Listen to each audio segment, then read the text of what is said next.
50 people comment, 0 for bad or 1 for good for Portia Miller as Prime Minister. Condolences are in order for people. Tragedy, yet again, and I'm going to tell you all about it. You understand? We need to talk about what is happening with Portia Miller and talk about the tragedy now that has struck Jamaica, which will now shock the nation yet again. So you need to stay tuned. Alright, everybody? 0 is bad. If Portia Miller was a bad Prime Minister, comment 0. If she was a good Prime Minister, comment 1. 0 is bad and 1 is good. Comment and tell me, how was Portia Miller, Jamaica's first female Prime Minister? How was she? People would have said, Mama P, she has done good. Only my people say Mama P do good.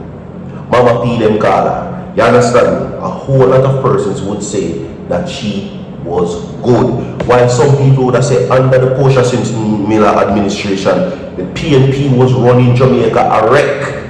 And Joel said that. Not true. Said at the time that, of course, the People's National Party held power, it was a wreck. Wreck them did a wreck Jamaica. Enough people would have said, don't it? So, my people, talk to me inside the comment section and let me know what your thoughts are about Portia Miller. 0 is bad and 1 is good. So, if she's a bad Prime Minister, comment 0. If she was a bad Prime Minister, comment 0. But if Mama P was a good Prime Minister, comment 1 and tell me inside the comment section. Today's Protection Fridays, everybody. Virgin TV wishes you protection in all your endeavors. You understand me? Alright? With that being said, of course, as what I said before, you know me have something to play for you, but that are further down in the segment. A video has been posted on Virgin TV vlogs, so you can go over there and check out that as well. You understand? And that new video will be posted today as well. So, people, we're going to talk about it. Now, Portia Miller has been diagnosed with a condition, a hospital condition, which we call dementia. Now, Portia Miller is losing her memory slowly, if it's not gone already. Alright, she can hardly remember persons and her legacy, but her legacy is still honored. She still gets the love and the praise. You understand? Alright? And Portia Miller's legacy is now called for yet again. Now, according to Al Miller, he says that she is diagnosed with dementia and he is her sole caregiver. See? But, anyway, Portia Miller, my people, is well in this update I'm about to tell you, coming up in this report. Alright? Now, tragedy struck Jamaica yet again, and I'm going to tell you about another death. Make some for play for you, watch this. I have been involved in politics from 1974 until now. No one ever accused me of being corrupt. I am the leader of the party. I would never lead an organization where corruption exists and not deal with it.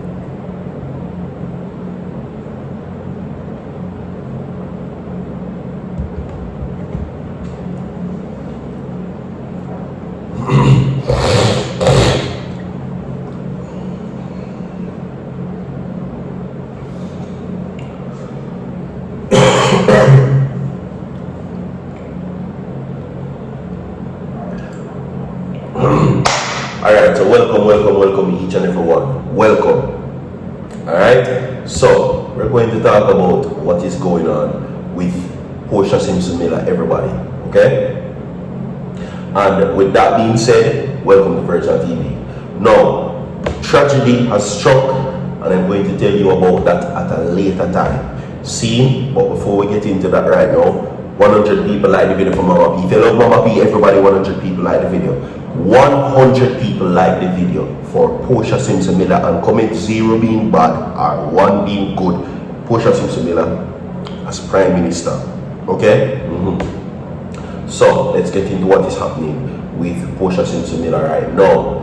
Alright, now as the children and adolescent hospitals in Montego Bay nears completion, the PNP Patriots are urgently calling on the Jamaican government to honor former Prime Minister Portia Miller, who conceptualized the idea, right?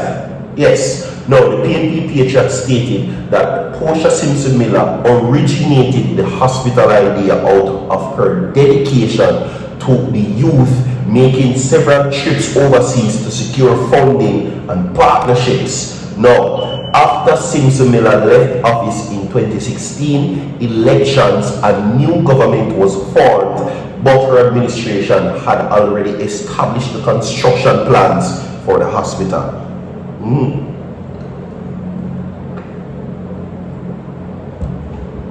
Now, according to what is being said, her tenure was historic as Jamaica's first and only female prime minister, a major achievement for Jamaica, the group noted. Now, as according to what they're saying, the Patriots asserts that now is the moment to take deliberate steps. Naming the facility would not merely recognize a former prime minister, it would also honor a legacy of compassion, resilience, and unwavering service to the Jamaican people. We urge the decision makers to seize the opportunity to ensure Portia Simpson Miller's contributions are permanently enshrined in our national history, said Ibrahim Rante, Deputy General Secretary of the People's National Party, Patriots, and Chairman of the PNP Cultural and Heritage Commission. Okay? Now, according to what is being said, Simpson Miller, during her tenure as Prime Minister, argued during her 2007-2008 budget debate that many families had to travel from across the island to Kingston to access certain services at the Bustamante facility for the youth, and the facility in Montego Bay is needed. The facility in Montego Bay is needed, right? So, they're saying this, that the PNP Patriot says that her budget presentation stressed the need for a modern, well-equipped facility for the youth and adolescent relying on public health services. The group stated that the hospital stands as proof of Simpson Miller's vision for equitable health care for Jamaican youth, especially the West. The multi-million-dollar facility donated by the Chinese government, which will serve the adolescents from up to 18 years old, is expected to open in 2026. Okay, so 2026 is where they're saying that it will open, but they're saying that this contribution, the framework of it, wouldn't be possible without Portia Simpson Miller.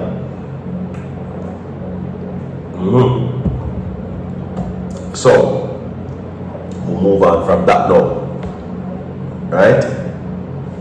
Now, as according to what is being said, I'm going to tell you about this tragedy right now. Okay? Now, bartender Big Stone in St. Elizabeth robbery. Now, St. Elizabeth, Jamaica, police are now theorizing a robbery as the motive behind the shooting incident of a bartender and nail tech in Red Banks in St. Elizabeth on Thursday night. The police have identified the victim of 39-year-old Nicola Facey. Now, a police report said that around 10:51, Facey was walking on a roadway in Red Bank when a car drove up to her and the men highlighted, demanding her personal belongings. She reportedly resisted and a struggle ensued, during which she was big stoned. The police said Facey's purse was stolen by the attackers. Oh my goodness. Now, the police are also probing a cause of abduction involving a woman who was reportedly forced in the car by Fire Stick Point in the neighboring community of Rose Hall. Also, on Thursday night, a police source says that a woman was subsequently released by abductors. You understand? So St. Elizabeth, I'm going with a bag of things right now, people. Alright? So, listen, for the people in Red Bank, be very careful. I will be giving you more updates Everybody drop condolences, everybody drop RIPs inside of the comment section. We have more to come. Stay tuned inside the Protection Fridays. Don't go away. So forward.